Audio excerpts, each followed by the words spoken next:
नमस्कार प्रिय साथियों, बहुत बहुत स्वागत है आपका अपने YouTube चैनल अमृत ज्ञान में।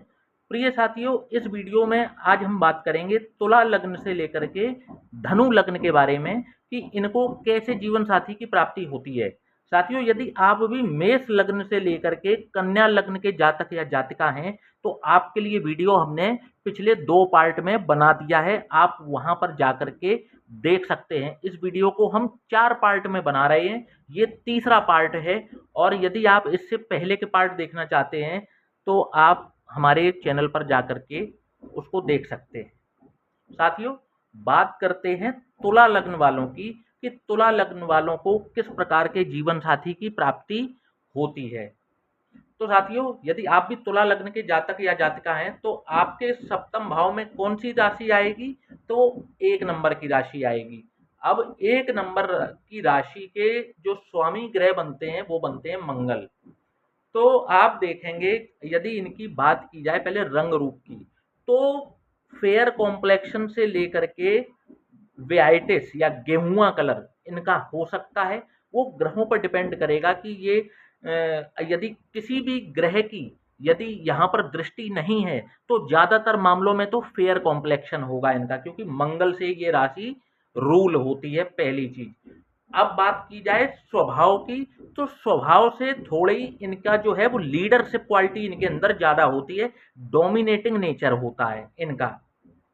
यदि 1 नंबर की राशि होगी तो ये अपने जीवन साथी के ऊपर थोड़ा डोमिनेट करते हैं। ये बात मतलब फैक्ट है कि यदि 1 नंबर यहाँ पर है, मेष राशि है, तो ये डोमिनेट तो करेंगे अपने जीवन साथी को, क्योंकि यहाँ पर लग्नेश शुक्र है, ये मंगल हैं।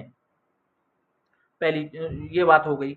इसके बाद में थोड़ा सा क्रूअल नेचर हो सकता है, थोड़े गुस्सैल स्वभाव इनका हो सकता है, बाई नेचर पजेसिव हो सकते हैं, अपने जीवन साथी को लेकर के लॉयल होते हैं। कद काठी की बात की जाए तो मध्यम कद काठी के ये होते हैं, और निभाने पर आ जाएं तो इनसे बढ़िया लॉयल्टी किसी की होती नहीं है। जिस प्रकार की मैंने बताई थी ना, वृषभ लग्न में वृश्चिक राशि मंगल की थी, तो एक मंगल की राशियां जब यहाँ पर होती हैं तो ये बहुत अच्छी क्वालिटी लेकर के आते हैं कि ये अपने अपने पति या पत्नी के प्रति बहुत ही निष्ठावान होते हैं, लॉयल होते हैं। ये चीज इनकी देखने में आती है। अपने जीवन साथी को लेकर के इनसिक्योर रहते हैं, और ओवर पजेसिव जिसे कहते हैं, कुछ इस प्रकार का नेचर इनका भी होता है। फेस की यदि बात की जाए तो कोई इनके जीवन साथी के फेस पर कट का निशान मौजूद हो सकता है, किसी चोट का निशान मौजूद हो सकता है। बचपन से ही काफी एनर्जेटिक होते हैं, खेल कूद में स्पोर्ट्स क्वालिटी उनके अंदर, काफी स्पोर्ट्समैनशिप इनके अंदर बहुत अच्छी होती है। तो कुछ इस प्रकार का जीवन साथी तुला लग्न वालों को प्राप्त होता है। अब बात करते हैं हम अपनी अगली लग्न, जो कि है वृश्चिक लग्न। तो साथियों, यदि आप भी वृश्चिक लग्न के जातक या जातिका होते हैं तो आपके सप्तम भाव में राशि पड़ती है वृषभ राशि। तो सबसे पहली चीज, आप एक अति सुंदर जीवन साथी की जो है वो परिकल्पना अभी से कर सकते हैं, क्योंकि आपको एक सुंदर जीवन साथी की प्राप्ति होने वाली है। पहली चीज, बहुत ज्यादा शुक्र पीड़ित ना हो, राहु से मंगल से दृष्ट ना हो, सॉरी, राहु और शनि से दृष्ट ना हो, और जो है अच्छी भाव में जाकर के बैठे हों, अंश बल के साथ अच्छे हों, तो आपको निश्चित तौर पर एक सुंदर जीवन साथी की प्राप्ति होती है, पहली चीज। दूसरी चीज, औसत लंबाई होती है इनकी, फेयर कॉम्प्लेक्शन होता है, और खाने पीने के, विशेषकर मिठाइयों के ये शौकीन होते हैं, बना करके खिलाने के भी बहुत शौकीन होते हैं, पर्यटन के बहुत शौकीन होते हैं। कहने का मतलब है, ओवरऑल देखा जाए तो आपको एक काफी रोमांचक जीवन साथी की प्राप्ति होती है, एडवेंचरस जीवन साथी की प्राप्ति होती है, और धीर गंभीर भी ये होते हैं।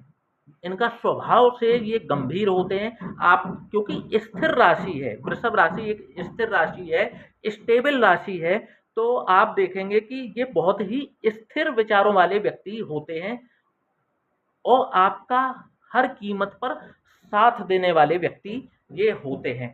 बहुत सीधे जीवन साथी की आपको प्राप्ति होती है, यदि आपकी आप वृश्चिक लग्न के हैं तो आपको एक बहुत ही मतलब सीधा जीवन साथी जिसे कहते हैं वो आपको मिलेगा और आप इस बात पे लकी हैं, आप इस बात के लिए लकी हैं।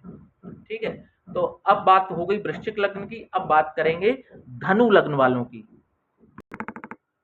तो साथियों यदि आप भी धनु लग्न के जातक या जातिका हैं तो आपके सप्तम भाव में जो राशि पड़ेगी वो पड़ेगी मिथुन राशि। मिथुन राशि के स्वामी ग्रह होते हैं बुध देव, बुध ग्रह 3 और 6 नंबर के स्वामी ग्रह होते हैं बुध देव। और यदि और चीजें ठीक हैं तो आपको एक तो इंटेलिजेंट जीवन साथी की प्राप्ति होने वाली है। ये बहुत ही इंटेलिजेंट होते हैं, बहुत ही तार्किक होते हैं, इनकी जो बौद्धिक क्षमता है वो काफी बड़ी होती है। और यदि बात की जाए शिक्षा की तो बहुत ही शिक्षित जीवन साथी आपको आप आशा रख सकते हैं। यदि बहुत ज्यादा पीड़ित ना हो जाए बुध तो आपको एक शिक्षित जीवन साथी की प्राप्ति होती है। पहली चीज, थोड़ा सा आप देखेंगे कि ये अपनी उम्र से कम दिखाई पड़ेंगे। यदि इनकी आयु 30 वर्ष की है तो हो सकता है ये उम्र में 24 या 25 साल के दिखाई पड़े, कुछ इस प्रकार के भी हो सकते हैं।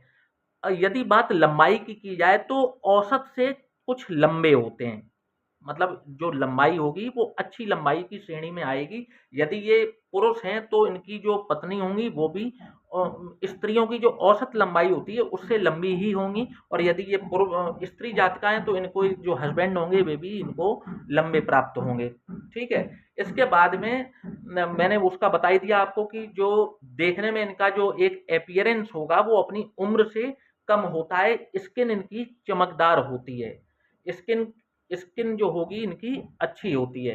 ठीक है, यदि बुध यहाँ पर ही विराजमान हो जाए, 3 नंबर जैसे यहाँ पर लिखा है बुध यहीं पर विराजमान है तो आपको अत्यंत सुंदर जीवन साथी की प्राप्ति होती है। ठीक है, इसके बाद में स्वभाव से कहा जाए तो इंटेलिजेंट तो मैंने बता ही दिया, इंटेलिजेंट होते हैं, तार्किक होते हैं और उसके बाद में सबको साथ लेकर के चलने वाले होते हैं। हो सकता है कि ये जीवन साथी जो आपको मिले ये आपको जॉब में मिल सकता है, ये जो वर्किंग जीवन साथी की प्राप्ति आपको हो सकती है। बोलने में बहुत एक्सपर्ट होते हैं, स्पष्ट वक्ता होते हैं, जो बोलेंगे स्पष्ट बोलेंगे, क्लियरली बोलेंगे, एक बार में आपके समझ में आएगा, इतना स्पष्ट बोलते हैं। और कितना मतलब इनको क्योंकि बुध बुध यहाँ पर स्वामित्व तो है, बुध वाणी के भी कारक होते हैं। तो आप ऐसे व्यक्ति को जब आप सुनेंगे, अपने जीवन साथी जब आपसे कुछ कहेगा और आप सुनेंगे तो आपको सुनने में भी मजा आएगा, इतनी मीठी वाणी उसकी होगी, इतना अच्छे से आपसे बात करेगा। कुछ इस प्रकार का भी स्वभाव इनका होता है। बाकी का और ग्रहों पर डिपेंड करता है, इनकी जो सुंदरता होती है वो और ग्रहों पर डिपेंड कर सकती हो सकता है यहाँ पर शुक्र देख रहे हो तो बहुत ही अट्रैक्टिव पर्सनैलिटी हो उनकी, बहुत ही सुंदर हो। और यहाँ पर यदि शुक्र विराजमान हो जाए फिर तो कहना ही क्या एकदम से। और यहाँ पर यदि बुध भी विराजमान है तो भी आपको अत्यंत खूबसूरत जीवन साथी की प्राप्ति होती है। तो साथियों इसी प्रकार से ये वीडियो की भी समाप्ति होती है। अब मकर लग्न से लेकर के मीन लग्न का हम अपने 4th पार्ट में बनाएंगे। साथियों जरूरी सूचना, यदि आप भी अपनी कुंडली का विश्लेषण कराना चाहते हैं या फिर आप अपनी कुंडली का मिलान कराना चाहते हैं, यदि आप अविवाहित हैं तो हमें नीचे दिए हुए इस व्हाट्सएप नंबर पर संपर्क कर सकते हैं। जय श्री राम।